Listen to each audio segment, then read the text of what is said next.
তোমাকে দিয়ে 4-5টা মুভি বানালাম, কিন্তু একটা মুভি হিট দিতে পারলে না। শুধু শুধু আমার টাকাগুলোর গান মারা যাচ্ছে।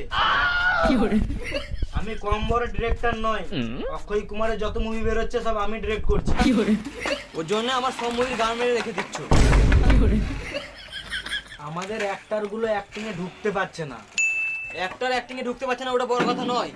এবার যদি মুভি হিট না যায় তাহলে তোমাকে আমার বাড়িতে ঢুকতে দেবো না। পুরনো হিরোতে আর কাজ হবে না, এবার নতুন মুখ লাগবে। নতুন মুখ মানে?